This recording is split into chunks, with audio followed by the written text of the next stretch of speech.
Before you can sell a product, before you can sell a service, before you can even sell an idea, you've got to sell you to you. C, the first sale is always internal.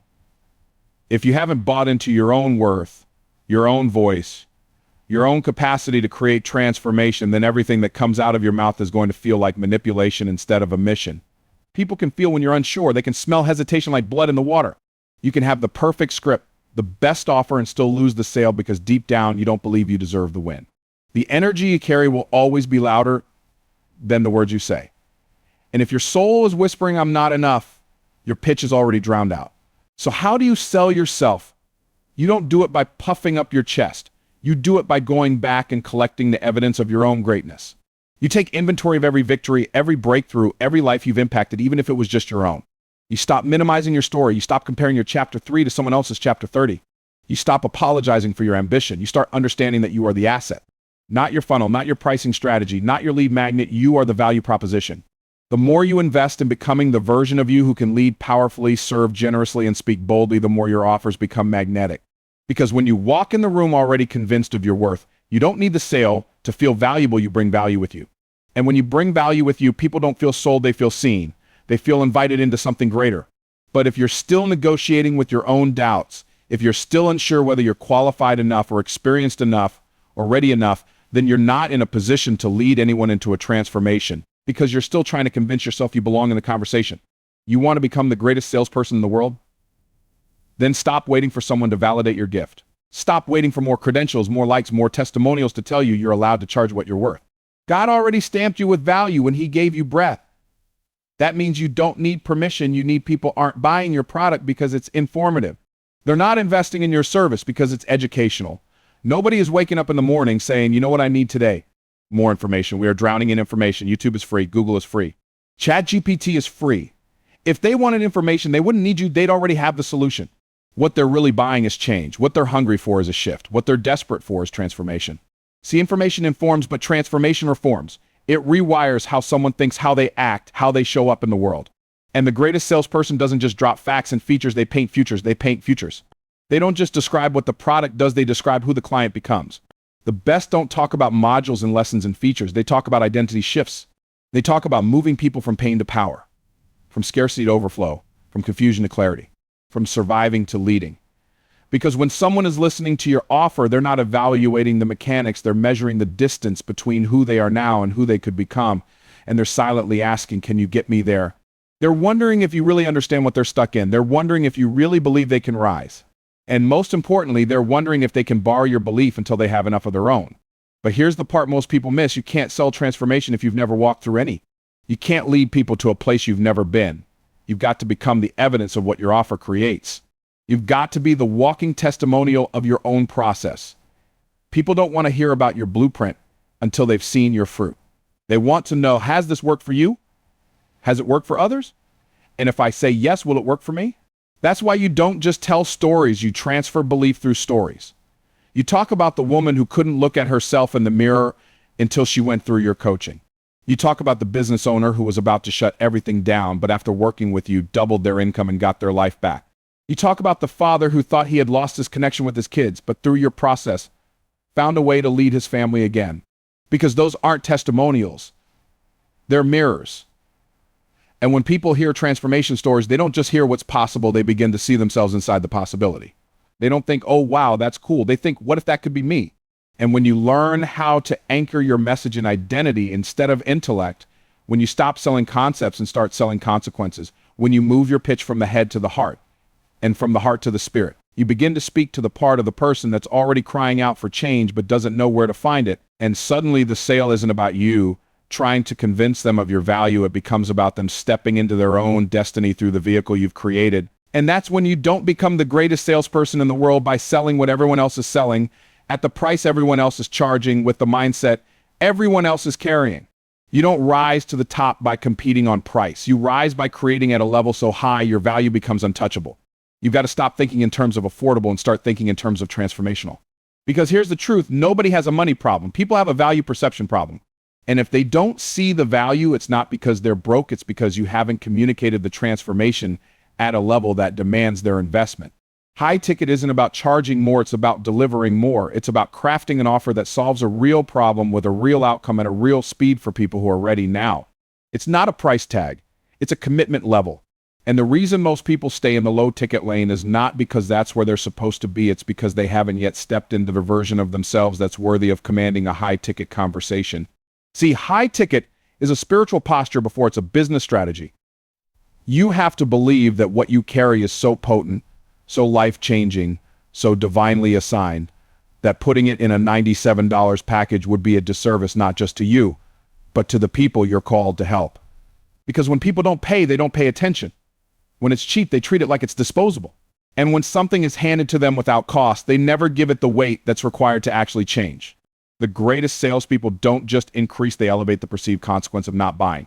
They don't sell from pressure, they sell from perspective. They show the client what happens if they don't solve the problem. They show them what it's costing to stay stuck. They pull back the curtain on what they're really losing by staying in indecision, years of purpose, joy, peace, impact, income. They help people realize that the longer they delay, the more expensive it becomes, not in dollars, but in destiny. And once you understand that, you stop apologizing for your price point. You stop discounting what took you years, tears, and battles to learn. You stop watering down your offer just to make people comfortable. Because your offer isn't meant to make people comfortable, it's meant to wake them up. It's meant to call them higher. It's meant to be the bridge between where they are and the breakthrough they've been praying for. And you can't build a bridge like that with scraps. You need premium structure, premium design, premium intention, and that requires premium investment. And if you're scared to charge that, it's not a pricing problem, it's a belief problem. Because the money isn't about the money, it's about the mirror. It reflects how deeply you believe in the outcome you provide, how fiercely you believe in your clients, and how boldly you're willing to call them into the next version of themselves by inviting them to bet on their own future through the vehicle of your solution, your strategy, your presence, and your proven process that you know deep in your spirit will take them further, faster, with more clarity and confidence than they've ever had, if they would just say yes to. The reason most sales conversations fall flat isn't because the offer is weak. It's because the message never reached the part of the person that actually makes decisions. Too many people are trying to sell to wallets. They're talking dollars and discounts. They're chasing budgets instead of calling forth breakthrough. But the truth is, people don't buy with their bank accounts. They buy with their belief systems. And if you don't know how to speak to the belief, to the identity, to the values, to the spirit of the person in front of you, then all you're doing is tossing logic at someone who's looking for liberation. See, people don't just want ROI. They want purpose. They want meaning. They want to feel like they're becoming someone worth becoming. They want to step into something that aligns with who they're created to be. And when you sell to the wallet, all you're doing is treating them like a transaction. But when you speak to the spirit, you awaken something eternal inside them. You're not offering a solution, you're offering a shift, a realignment, a chance to stop settling for a version of themselves that was never meant to be permanent. You've got to look past the objections and hear the real fear underneath. It's not, I can't afford it. It's, what if I fail again? It's not, I need to think about it. It's, I've made promises to myself before and broke them. What makes this time different? And if you're not tuned in, if you're not present enough to hear what their soul is whispering behind what their mouth is saying, then you'll miss the opportunity to meet them at the level that actually moves them forward. When you speak to the spirit, you stop needing persuasion tactics. You start speaking truth. You speak to the calling they've been ignoring. You speak to the legacy they know they're meant to leave. You speak to the responsibility they feel but haven't fully owned. And suddenly this is no longer a sales conversation, it becomes a divine invitation. An opportunity for them to rise, to reclaim the authority they've been outsourcing, to stop playing small and start walking in power, because you didn't just pitch a product, you reminded them of their potential. And this only works when you're willing to operate at a level deeper than just features and benefits. You have to be willing to see people beyond their objections. You have to see their destiny. You have to see who they really are, even if they forgot. You have to speak with enough clarity and conviction that something in their spirit wakes up and says, this is what I've been waiting for. Not because you manipulated them, not because you hard closed them, but because you saw them, really saw them, and spoke directly to the part of them that's ready to rise, the part of them that's tired of being overlooked, the part that's silently praying for someone to come along and speak not just to their pain, but to their purpose, not just to their problems, but to their potential, not just to their struggle, but to the solution they're capable of becoming. If only someone would. You can't sell what you don't believe. And belief isn't something you say, it's something you embody. It's in the way you speak. It's in the way you move. It's in the way you pause between words with zero fear of silence. Because silence doesn't scare a confident salesperson. Silence is where conviction echoes. See, people don't buy the product first. They buy you, your energy, your posture, your voice. They buy your certainty before they ever trust your strategy. When you show up unsure, they feel it. When your tone asks for permission instead of declaring possibility, they feel it. When your body language shrinks, when your words tiptoe, when your presence hesitates, they don't hear what you're saying. They hear what you're hiding. And the moment they feel even a crack in your confidence, they subconsciously mirror it. They doubt because you doubted. They hesitate because you hesitated. So if you want people to invest in your solution, the first investment they need to see is the one you've made in your own identity. You've got to carry yourself like someone who already knows the outcome. You've got to walk into the room as the after photo of the very transformation you're offering. You are not guessing. You're not winging it. You are leading. And leadership isn't about being the loudest. It's about being the most anchored. Anchored in the value. Anchored in the vision. Anchored in the result. Anchored in the truth that what you're selling isn't just helpful, it's necessary. It's not a nice to have, it's a non-negotiable. Because the moment your client locks in with you, you already see their future unfolding. You already know what shifts when they say yes. You already feel the ripple effect of their decision, not just in their life, but in every life they touch. Certainty doesn't come from memorizing more sales scripts. It comes from alignment, from knowing that the thing you're offering is exactly what they need, and knowing that you are exactly who they need to guide them through it. It comes from internal authority. It comes from time spent in mastery. It comes from scars and stories and seasons where you had to live the message before you ever tried to monetize it. And here's what most people get wrong. They think confidence is about performance. They think it's about hype. But the real confidence, the kind that closes deals without pressure, doesn't feel like hype. It feels like peace. It feels like standing on solid ground. It feels like someone who isn't afraid of the no because they're so sure of the yes. And when you radiate that kind of energy, when you stop trying to convince and start communing, not just with their logic, but with their future, the dynamic shifts. You're no longer the one chasing. You're the one holding space for someone else to step into a decision that rewrites their trajectory, and you're doing it from a place so secure, so calm, so rooted in truth, that even when objections rise, you don't flinch, you don't force, you don't fold, you lean in with quiet strength, because you already know who they'll become on the other side of the sale if they have the courage to. If you're selling out of fear, you're not selling, you're manipulating. You're not serving, you're controlling. Fear-driven salespeople are desperate for the yes. They push, they pressure, they chase. And when you sell from that energy, you're not actually helping your clients, you're just trying to get something from them. That's why so many people feel gross after a sales conversation. They don't feel cared for. They feel used. They don't feel seen. They feel sold. But when you sell with love, it's completely different. When you sell with love, it's not about what you're going to get out of it. It's about what they stand to lose if they don't step into their own transformation. When you sell with love, you're not trying to get someone's money. You're trying to give them the keys to the kingdom they've been locked out of. You're offering them the tool to unlock their potential, the vehicle to drive their dreams, the map to navigate their breakthrough. And when you speak from love, your message doesn't just touch their mind, it touches their soul. You don't just solve a problem, you ignite a purpose. Here's the thing, love is the most powerful force in sales.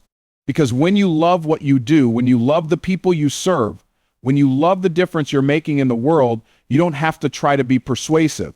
You don't have to manipulate anyone into buying. You don't have to convince, you just offer. You simply show up and give people the opportunity to say yes to themselves through your offer. You make them feel heard. You make them feel seen. You make them feel like there's more for them than the life they've been living, and your product, your service, your coaching, your course is simply the way to get there. But selling with love isn't just about being nice. It's about being bold in your care for the other person's destiny. It's about offering someone something that could change their life, knowing that they may not see it yet, but that you see them. You see the version of them that's been holding back, that's been playing small, that's been waiting for the right moment. And you speak to that version of them, the version they can become if they take the leap. That's the love.